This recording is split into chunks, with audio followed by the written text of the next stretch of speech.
There is so much about Bible prophecy that is not correctly understood because it's not correctly taught. And the funny thing about this is the nations that the Bible talks about will be in full effect in the last days are alive and well. And folks, what is happening right now is beyond belief. Pay attention because Christ could come at any moment. I thought that we would have a good discussion about Saudi Arabia and Yemen and some of the nations in Ezekiel 38 that a lot of people don't necessarily understand. And I think that it's a worthwhile discussion for us to be having. I think you're right. And, there's a lot of things tied up, especially in Yemen. Yep. Man, I just don't think a lot of people, unless they've spent time in the Middle East, and I've spent very, very little time there, right? But you did spend time, you decided to jump in. And I do want to mention a few things about that. I'm sure we can't have a discussion about this without talking about, of course, Israel also, and particularly, we're going to talk about Iraq and Babylon. Certainly, we're going to get around to it, but I think we may not have time to get to the Babylon discussion. Well, I have a few things that I just want to throw in there. Okay, so you may end up throwing it. Okay, yeah, maybe. So I don't think we'll soak up a lot of time about it. But. So let's do this. I do want to thank you guys for your super chats and super stickers in advance. We will figure out a way to acknowledge you guys that do that. Those are always a blessing for us. And when you do that, they help us tremendously. So thank you. I will likely be participating in the chat while this is going on. At least be in and out. I'm going to try to do something kind of special for my family in the morning. I know Dale is doing something special with his. It's Caleb's birthday. So happy birthday, Caleb. We love him. He's a good kid. Happy birthday. Yeah. And he's the big 1-8. Yeah, he's 18. Yeah. Wow, that's crazy. Are you going to send him off to the military recruiter? Yeah. Yep. Yeah, right. My goodness. That's about as likely as you having him finish off his last year in high school. Yeah. Well, I mean, yeah. In a public school. That's what I mean. I understood what you meant, and it is kind of sad to say, but it's terrible. It's absolutely so many terrible. Things like that. Yeah. So, I just want to say that right off the bat. Thank you guys for your support. Your support, by the way, of our channel has been so instrumental in the kind of growth that we have been praying for. And if you guys can do it, it would be so important to just let people know that we're here, right? Share this, like, subscribe. We are going to have an important conversation. So I think we just get right into it. There's so much here. Why don't we start by talking about the fact that this is an area that a lot of people don't have a lot of familiarity with respect to how it all encapsulates, right? Like the big picture aspect of a lot of what we're about to talk about is oftentimes ignored because people's faces are focused in on the tree, right? Not really the forest. Yep. So what we're going to try to do is explain some of the smaller details that people oftentimes miss and bring them into a bigger picture for what we're talking about. And Saudi Arabia happens to be a portion of the dynamic in the Middle East that a lot of people are not really familiar with. Now, I want to do this really quickly because I think it's kind of important. I want to bring a map in, and I have to say this. I want to give acknowledgement for where it's due. This comes from our dear brother, Andy Woods. This is one of his maps that he oftentimes shows, and I think it's a great map. Some of it is kind of incomplete to a degree, and when I say incomplete, it needs to be nuanced a little bit, right? But this is the map of Ezekiel 38, and oftentimes when people want to look at the Middle East, they tend to look at it through this lens, right? Through Ezekiel 38. It's one of the many lenses that has to be looked at, right? There are a lot of complexities associated with the regional issues that we find here. I think that there are 5 bodies of water that we have to focus on when we talk about the nuances of what we're dealing with as it relates to not just the Middle East, but everything we read about in Ezekiel 38. Obviously, the Black Sea and the Caspian Sea and the Mediterranean are the ones that are most significant to Russia, right? The Red Sea as well, believe it or not. The Persian Gulf, not nearly as much, although it's very important because of Russia's partner, Iran. But all of these bodies of water mean something significant. We have to talk about the nuances that relate to that. I've spent a lot of time talking about the Black and the Caspian Sea as it relates to Russia because of all the discussions we've been having with them and the issue of Ukraine. We have had a lot of discussions about the Mediterranean, particularly as it relates to Libya, the northern coast of Egypt, and of course, Israel. So we've had those conversations, and of course the Suez Canal. That's an area that can't be ignored because of how it relates to the region of the Sinai and all of that stuff, right? But the other issue is, and I think that's like oftentimes ignored and not really paid attention to, is how Saudi Arabia has a substantial effect on where all of that goes, right? So when we look at this conglomerate of nations that we see here, understand that we are looking at a group of people that are all going to be attacking Israel, right? We're looking at Meshech, Tubal, Gomer, Togarmah, which they all relate to Turkey and little areas around Turkey. Rosh, presumably Russia. Gog, of course, presumably the leader of Russia or Rosh in the region of Magog, which Magog, of course, is all, for the most part, Central Asia, which is correct, right? We're talking Kazakhstan, Uzbekistan, all of the stands for the most part, right, that are going to end up being part of this conglomerate of nations that will attack. You've got Persia, which is, of course, is Iran. Interesting when you think about Iraq and how Iraq is not completely mentioned or validified as an attacker, which is kind of an interesting thing to think about there, right? Neither is Egypt, neither is Syria, right? And neither is Jordan. So that's kind of an interesting thing. All very interesting. Yeah, all very interesting, right? And then the complexities that get brought into the picture with Libya, with Kush, Sudan, and then the dissenting nations on this map aren't even really being discussed, right?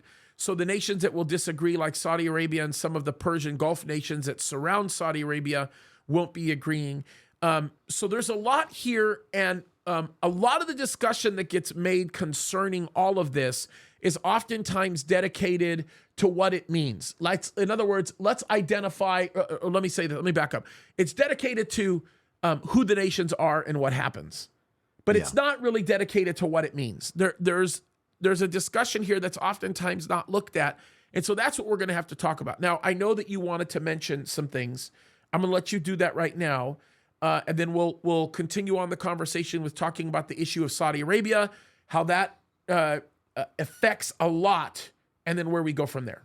Well, here, I actually want to ask you a question because I think particularly with the American audience, there's a big misunderstanding, or just something that they don't understand how significant it is, which is basically the breakdown in the factions, I guess you would call it, in the Muslim faith alone. Yep.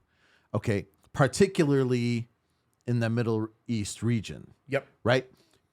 I don't think that most Americans really understand how significant that is. Yep.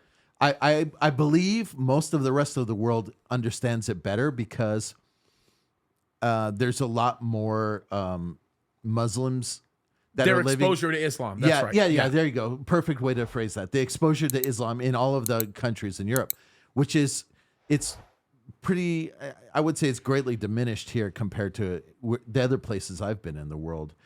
And so when we're looking at this, how significant of a part does that play in all of that? At least where we're at right now, and what do you see that happening as we go forward in all of this? Okay, so the complexities with the different factions that we have talked about are like remarkably significant. Okay, it's very difficult to be able to put in terms all all of the nuances that exist with those factions. There are more factions than the two that I'm going to talk about, right? But the two that I'm going to talk about happen to be the most significant and carry the most in play with respect to the end times Bible prophecy narrative, right? We have the Sunni, which is 95% of Islam. My guess is maybe 93, probably 95% of Islam. Okay. And when we talk about like the Sunni nations, most of the nations are Sunni nations. Okay. So if for example, we go back to this picture here, Islam that is represented in almost all of the nations that you see here, with the exception of Iran, right, are Sunni nations. Okay, Azerbaijan as well, and a few are part of the other faction. There is a large population in Turkey that are also considered non-Sunni, right? But the complexities that follow that, look, we could spend hours developing the nuances between the two. Okay, yep. So Iran is, well, just prominently, Iran is the largest of all the nations that are not Sunni, right? The Shiites, they are the ones most prominent, okay? Now, the differences in beliefs and their representations of how they think things should go don't necessarily mean a difference in the way they interpret the Quran. Rather, they emphasize different areas of the Quran. So it's kind of an interesting thing. Now, I know that some people will immediately say, no, James, there are real belief differences in how certain aspects are interpreted. My assertion is that it's more of a difference with the way that they are emphasized, right? One aspect emphasizes a very particular subset of statements that are made to Muslims, while another emphasizes another aspect, okay? The more violent side is undoubtedly, from a nationalistically pushed perspective, is going to be Iran, okay? Because there's a dominant attribute that's oftentimes followed with how Shiites look at things, right? Okay. But they're both violent and they're both dangerous. The Sunni and the Shiite. If I am a fundamentalist of the Quran, then I'm going to believe the things that the Quran says. The Bible makes it very clear that the devil is the chief of liars, right? He is the father of lies, is what the Bible says. Yep. The Quran actually talks about Allah being the chief of deceivers. It's not an incorrect assertion. So if he is the chief of deceivers, this is, by the way, in the Quran, well, then you can only imagine the implications of so many other things. One aspect of Islam, one faction as we would call it, spends more time with the emphasis on the deception aspect in obtaining superiority, and one emphasizes the violent aspect, but both participate in both. Right. So this can grow pretty complicated. Yeah. Right. I mean, when we're looking at like all that's going on in Yemen, right, with that battle, those lines are drawn. A lot of that conflict is drawn on these two sides of the coin, right? 100%. And they're both being pushed by, I mean, if you look at, the Shiite side being pushed by the Iran government, right? And the Sunni side being pushed by the Saudi Arabia government. Both sides basically, I mean, look, this is my low grade of understanding on all of that stuff, but the two sides are pushing those two factions. Well, they represent the factions. Yeah, The ideals.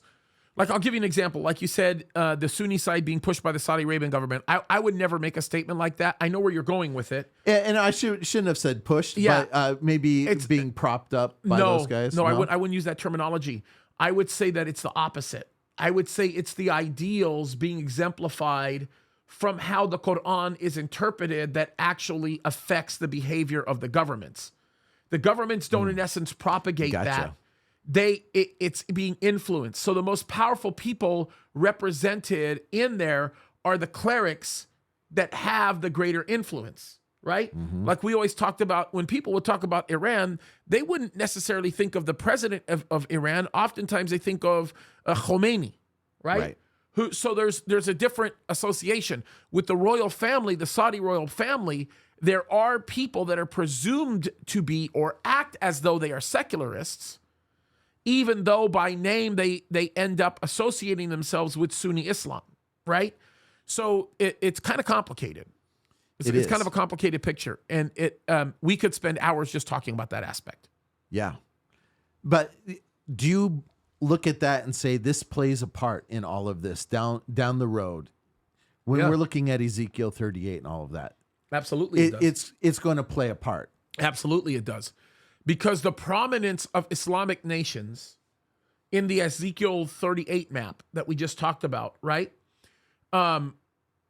prominently hold to both sides of the faction, right? But one side is less amicable to capitulating to the ideals of a leader who's non-Islamic, where the other might be a little bit more, might actually yield to it, right? Yeah. So when we start carrying assumptions as into how Rosh is going to be able to lead, or Gog, presumably the leader of Rosh, is going to be able to lead this fight, the general assumption is, because of the encapsulation of idealism that exists between both the Sunnis and the Shiites, is that they are going to become less consequential as these attacks begin to increase. Now, some people will hold to the fact, and very respectable people, that these attacks, or this attack that happens by this conglomerate of nations, is actually going to be somewhat religiously motivated. But the problem is the Bible kind of takes away from that a little bit, in that it gives us a bigger picture that it's going to be economically motivated, right? We know that the motivation for what Russia is going to do is what the Bible describes as these hooks that attract them back in, and they wanted the goods. What motivates them is they want what Israel has, right? So the idealism that's oftentimes expressed from within the context of Islam is very limiting to the perspective that the Bible brings us. So there's a lot of assumptions that get made. What happens to Islam before this takes place? Is there a more dormant stand that happens? Is there something that takes place by violent force? Some of those are questions that are very difficult to answer. Yeah. And they're questions that I won't necessarily answer, because they involve having to create a certain level of assumption that takes you outside of the biblical precedent. Yeah, I agree. And I don't want to do that. Yep. And then the other thing is, it kind of creates a false trigger. Like, oh, everybody's looking for this to happen now. Right? That's right. Oh, the next thing, Yes. That's exactly what's going to happen. The next thing that needs to happen is all of these, the two sides need to agree. But that's not true. That's right. But I think this is actually something that happens a lot, especially with people that are studying Bible prophecy. It's very easy to say, okay, this is we should see this. Yep. But even in the last 10 years, we realize, we look at a lot of things and man, if I had known, this makes perfect sense. This is all playing out a certain way. It's just, we don't actually have the foresight to see exactly how it's going to play out. Yep. We made assumptions in the 90s, and now we look back on that and we're like, man, those were simpleton assumptions. Yeah. Yeah. You know what I mean? We Yes. were really simpletons. Some of that comes from an inability that we had to be able to analyze the geopolitics of the region, right? Like for me, I was raised in a Middle Eastern home, right? So there were certain aspects that stayed with me from the very beginning. But until my Bible knowledge grew and my education grew concerning how some of this stuff actually works, then I wasn't able to bring in the information that I've already known or have always had, right? Like I'll give you an example of this. My understanding of how the Arabic language plays into how communication happens geopolitically was always limited, because the overwhelming majority of my understanding of the Arabic language was in my home or amongst the friends of my mother and father. So I learned to speak the Arabic language as a second language in my home because it was the language of my mother and father. But I didn't understand how that language geopolitically ties into the rest of the world until I got asked on 9/11 to sit down and watch a bunch of Al Jazeera reports and translate for federal agents what was being said. So when I started doing that, and I don't think I was great at it because there was lots of terms that I wasn't familiar with, because there's terms in Islam that we're not familiar with using. I had to go to my mom and ask her a bunch of those questions because at the time my dad was in Egypt, believe it or not, with my brother. Oh, yeah. I don't know if you remember that. I do. Right. Yep. So my education began to grow as my exposure to that side of the world grew. So I had to integrate my understanding of language and culture with the application of it in areas that I was never familiar with. Like, for example, I did not understand a lot of the Islamic practices that existed there because I never read the Quran. I never really understood the teachings of the Quran or anything like that because my dominant education was in the scriptures, and so was my upbringing. And even then, the terminology, religious terminology that was associated in the Arabic language, for me, always meant something different than it did to most of the Arabic world, the Arab world, because my association with certain terms were never the same as the terms that we saw, that we see prominently used in Islam. When a Muslim comes to me and he says, inshallah, God willing, or whatever, anything that involves the phrase Allah, an ignorant, less educated person like me in my youth would associate the term Allah with the true and living God that we worship. But now the older, more educated and more understanding person recognizes that Allah is a name and not a title of the Islamic God. Mm-hmm. So it's a completely different association. And as a matter of fact, in the Christian Bible, in Arabic, when you see the word Allah being used in place of Jehovah or God, it's a misappropriation of a particular Arab word that is brought on by Islamic influence. Right? Yep. So I didn't have the sophistication to understand those things until I grew in it. This is part of the problem with what we're dealing with Americans not really understanding Bible prophecy as well, because they don't understand the implications of all of the regional issues, which, by the way, doesn't always bar somebody from understanding it, but it should cause us to be able to look at these things and go, okay, well, I got to look into this a little deeper because I don't know this, and I have to be able to understand how it works. I could speak the Arabic language till I'm blue in the face, but not understand what any of those things actually mean, because I have not been able to allow myself to become further familiar with how they all apply from within the context of what's actually being communicated. Right. So your question kind of derailed us a little bit, but no, but honestly, it was necessary. It's an important discussion to have. Here's the thing: I never derailed the show, right? Liar. You lie. So, when we look at that map with all of those countries, there's two countries that always, every time I look at that, the Ezekiel 38 coalition of countries that come against Israel in that time, there's two countries that always stand out that surprise me. One of them's Ethiopia. The other one's Libya. Libya has never really surprised me. Well, Ethiopia for me, not either. And the only reason why I would say that is because with Ethiopia, what you have to do is you have to go back and you have to think about Solomon's day.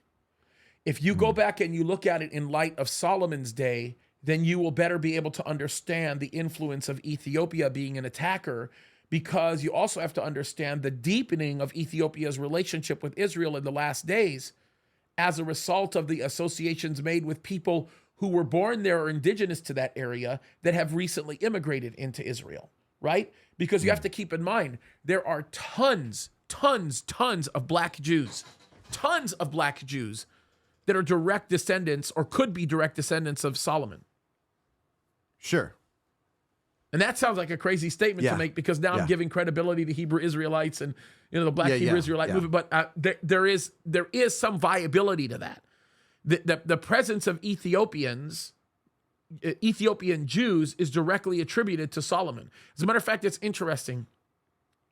Israel, many years ago, invoked an undercover operation where they took a bunch of El Al commercial planes, took all the seats out of those planes, flew into Ethiopia, loaded tons of Ethiopian Jews on those planes, and flew thousands of them out of Ethiopia under the radar, which means they had to be flying at around 60 feet, right? Flew them all under the radar into Israel from Ethiopia. And they called it Operation Shiloh. Operation Solomon is what they called it. It was top secret for years and recently declassified. But it was them helping Ethiopian Jews come back to their homeland. Yeah. But that's why they called it Operation Sholamin. Operation Solomon, because of the fact that Solomon was associated with Ethiopia. Now, do you know why Solomon was associated with Ethiopia? I'm just Queen of Sheba, maybe? Yeah, the Ethiopian queen. Yeah, absolutely. And, here's the thing. I think this is why I think that. So, and I think this is a mistake that often gets made, especially when we look at Bible prophecy and the direction it's going to go. Maybe we read too much into our past experience. When I think of Ethiopia, I always think about basically, as I was growing up, Ethiopia was basically a completely crippled economy. And in many ways it is. Not only a crippled economy, but in many ways, some of the sociological constructs in Ethiopia are pretty damaged. But that isn't the result of issues going on in villages or issues going on from they're things that we created. Americans created, believe Absolutely. it or not. We destroyed part of Ethiopia. And when you look at Ethiopia, same with Libya, right? I mean, first of all, Libya is it's a fascinating, there's some fascinating things about Libya, particularly how much of Libya is completely uninhabitable. Oh, and actually, let me go back to your statement about Ethiopia. Yeah. As you know, and some people may not make the connection here, some of the most beautiful, brilliant, incredibly intelligent people that are walking with the Lord are Ethiopian Christians. Yes. We have one that goes to our church, right? I mean, she's an amazing asset to our church body. Yeah. Right? And if you think about like women like her that do what they do on a regular basis, the cultured mindset that she has was created by the deeply embedded understanding of family structures that we don't see here in the West. Yeah, absolutely. So a lot of the damaged economic implications that exist within Ethiopia is a construct of some very damaging. Let me just say this. I'm not going to say the United States of America. I'm just going to say Western colonization. And I'm not this anti-colonialist. Believe me when I say that. Western colonization in many ways has made lots of nations a lot better. But it is an interesting complexity. And I just wanted to leave it there because there's that can go. Well, when you look at these countries, so like in my mindset, I always think about, Ethiopia. I mean, you remember when we were younger, they were always like, talking about people starving there. You know what I mean? It was like some really bad famines going through Ethiopia. When I think of Libya now, I just think of a country that is basically surviving in a permanently destabilized government. Yep.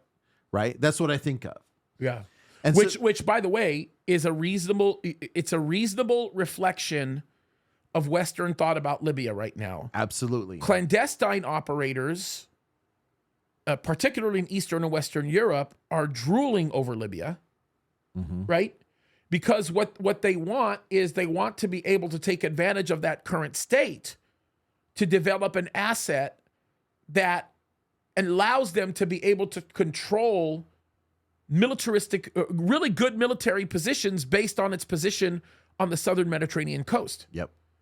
So this is why Russia is in Libya right now. Same with Yemen. When you look at Yemen, right? Here's a country that's, I mean, really extremely strategically located. Yep. Extremely. Yeah, it's strategically located because of the assets on the Red Sea, more than the Gulf of Aden, way more than that. I think it's pretty important to understand that, and it does have an effect on what happens in the Persian Gulf, because when you go further east, right, it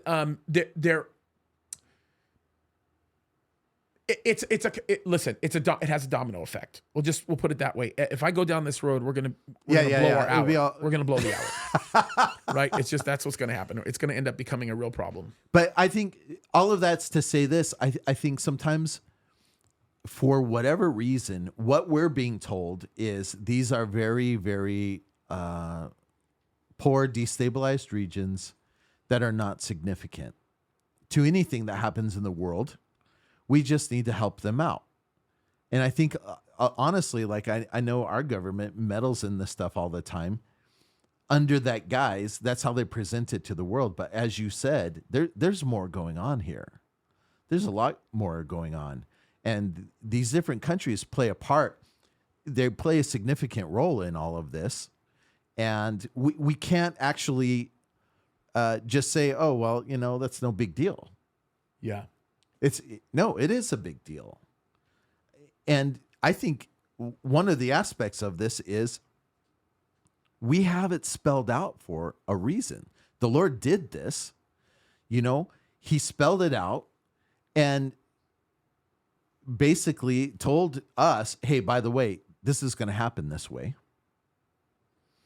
And we have to actually be very careful not to just toss it out and be like, oh yeah, this, that, whatever, no big deal. It is a big deal. It's all important, a significant deal. And the thing I think the reason it's spelled out for us here at this point in the scripture is so that we can see, hey, just like anything else, we can see the season.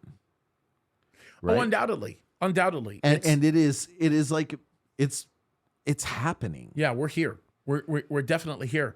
And look, the implications of the things that we're watching right now in the Middle East tell us that the fire's already been lit.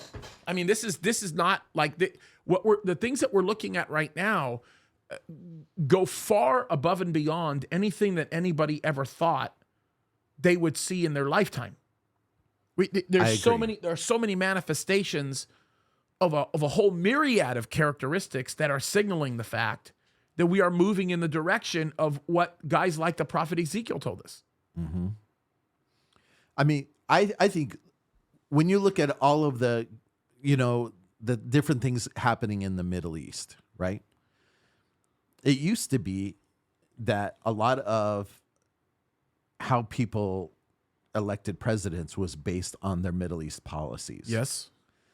Now, I think most Americans have given up on America actually having influence in the Middle East. Well, I also think that part of it is how we've culturally implicated it, right? Yeah, I agree. In for example, in 2001, everything related to foreign policy as it relates to the Middle East because of how we were attacked, right? As time has gone on, a lot of people are not thinking on that level because of some of the economic changes that took place. So the ebbs and flows that exist within the interests of a particular nation are going to always determine what people are looking for and whoever they're trying to elect. Right now, we're just looking for a guy who's going to stop the burning. That's kind of what's happening in the United States of America right now. But the bigger picture isn't being looked at. And there is a much bigger picture than the United States of America. Not that I'm a patriot. I love my nation. But there is a much bigger issue. And those bigger issues are actually being more neglected and more ignored than the issues that exist even here on our home front. And that's kind of a scary thing when you think about it. Yeah, it is. It is. It shouldn't surprise us, though. No, it goes without surprise, right?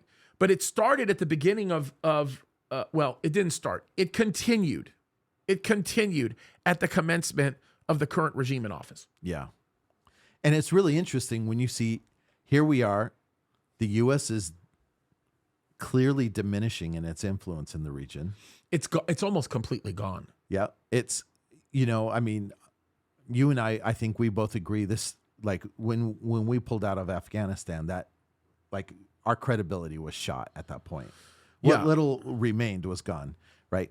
But so our influence is just waning and waning and waning. And then now you have this Russia stepping in. Yep. And also simultaneously you see Saudi Arabia like radically changing their stance on things. Yeah. So look, the complexities tied to this should not surprise anybody. We brought this on. We kicked and screamed. Look, I kicked and screamed about this a few years ago, and nobody really saw the significance of it.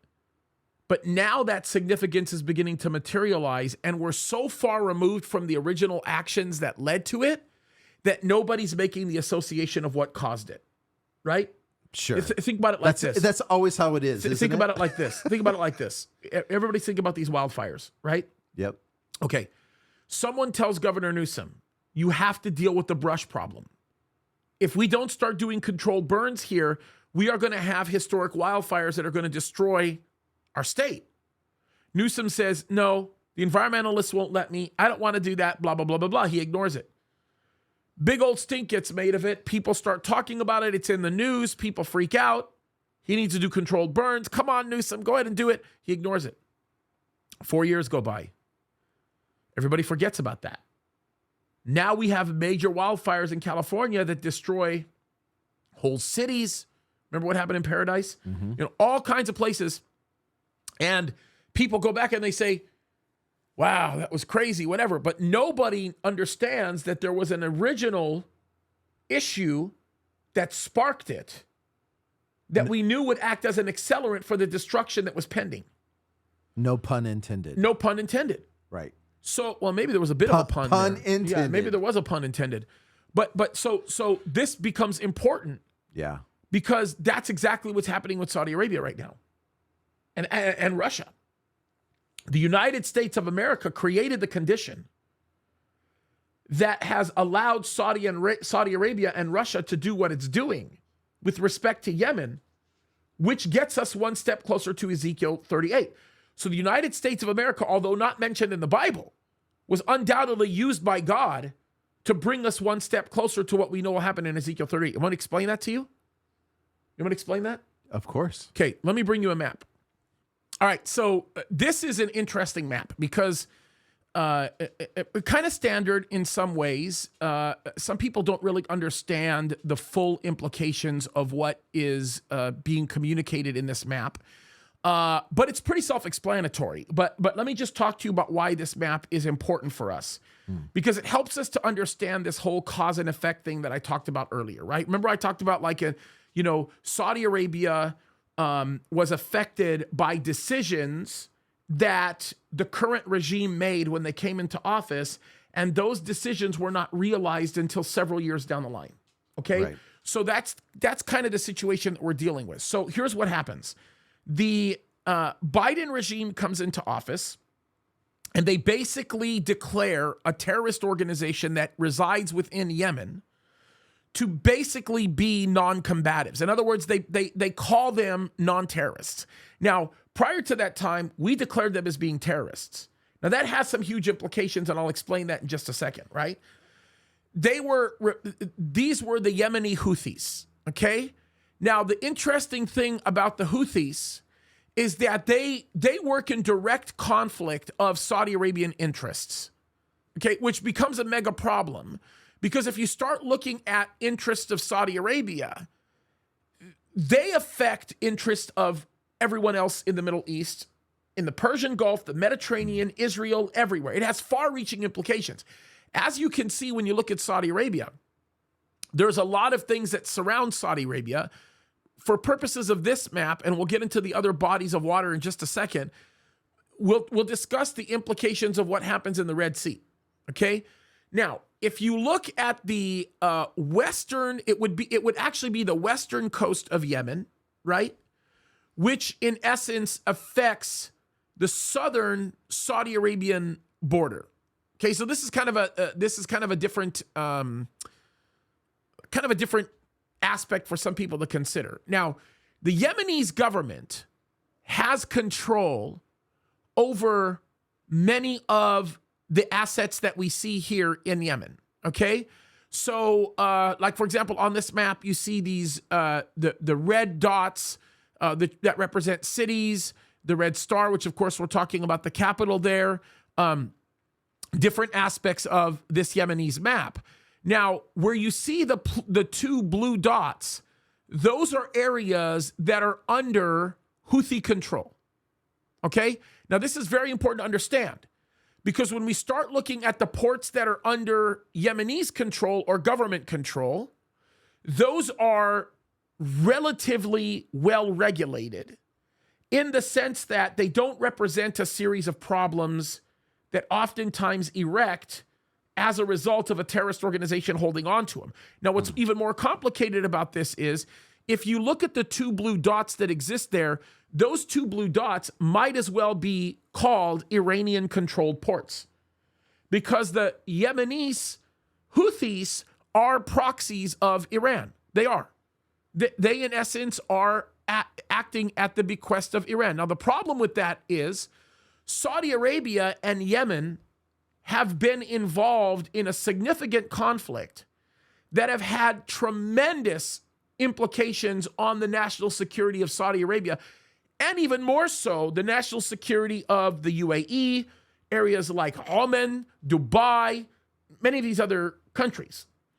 The complexities of why that's the case is far beyond the amount of time that we have in this show, but they create real problems. Now, I'm going to oversimplify this by giving you this description, but when the United States of America makes a declaration that the Yemeni Houthis are no longer enemy combatants, so to speak, then it bars Saudi Arabia's ability to deploy American-made assets against the Houthis in an attempt to defend their own interests. Because the type of agreements that exist between the United States of America and Saudi Arabia bar Saudi Arabia from using any of its weaponry that could potentially spark some kind of an international incident.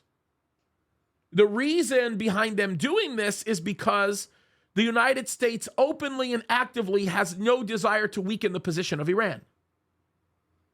It was a move that strengthened Iran and their reach in the region south of Saudi Arabia. Mm-hmm. Saudi Arabia looked at that as an absolutely despicable move because Iran now has the opportunity to conduct somewhat clandestine operations that are based in regions controlled by Yemeni Houthis. And as a result, the level of intelligence gathering that could come from an asset on the port in the Red Sea could have far-reaching implications to the security of Saudi Arabia, the Persian Gulf further to the east, and all the assets north of Saudi Arabia, like Israel, because of the proxy war that exists between Iran and Israel, Iran and many of the other nations. This is why the former president of the United States was able to brilliantly gather the support of many of the Persian Gulf nations because he made it clear that your enemy is really Iran and not us. So in doing so, it created this significant open door, and we were helping Saudi Arabia under the tenure of the former president in enabling Saudi Arabia to defend its assets by coming against Iranian proxy assets in order to keep itself secure, particularly the southern border of Saudi Arabia as it relates to Yemen. So when that got removed, Saudi Arabia's ability to be able to utilize American-made defense systems was diminished substantially, and Saudi Arabia just basically told the United States of America, go off yourself. And what they did in a very informal way is they went to Russia and they said, Russia, you have the type of assets that we need in order to defend our interests and we are going to take a significant portion of our money, which is a lot, and we're going to give it to you. In exchange, you're going to give us 25% of our defense systems. You're going to educate our people on how to utilize those systems. Give us MiGs and S-300s and S-400s and all the other stuff that goes with that. And we'll be better suited to position ourselves to deal with the problem in Yemen. Russia says, no problem. In exchange, give us the ability to place some of our assets right there in the Red Sea, which, by the way, it's interesting because when you start looking at the African countries that border the area of the Red Sea, you begin to realize the significance of Ethiopia's play and Somalia's play, right? So understand where all of that goes, right? By the way, Eritrea is not, there's some issues there that, like, again, I would just burn hours and hours and hours talking about how those can end up being major issues. It is interesting how much it's coming up, though. No, it is. It is coming up because there's a lot at play here. So now, and by the way, this becomes even more complicated because of the Suez Canal as you go further north in the Red Sea, right? And getting into assets in the Mediterranean, which is ultimately the end game, right? So Israel is affected substantially by this. Saudi Arabia is affected substantially. The United States of America took a literal dump on Saudi Arabia and Israel and told a nation that hates them, we love you. Like Iran, when Iran said, I'm going to still kill you. What do you expect Saudi Arabia and Israel to say? Now, when we're talking about these normalization agreements that are beginning to be developed between Saudi Arabia and Israel, Israel is very quietly, as well as Saudi Arabia, is very quietly telling United States of America to get lost, while the United States of America is attempting to use the normalization discussion between Saudi Arabia and Israel to be their ticket to get their foot back in the door with respect to how they power play China. Their power play for China is what the Saudi Arabia-Israel discussion is all about to the United States. It has nothing to do with seeking to achieve peace in the Middle East because the United States of America knows that Russia is the big daddy in the Middle East. They've lost their footing there, and it's all about them saving face with respect to their positions in China because they understand that they are at significant risk in the region if they allow China to be able to do what China is going to do, especially as it relates to the relationship China has with North Korea and how that eventually affects nations that were obligated to defend, like South Korea.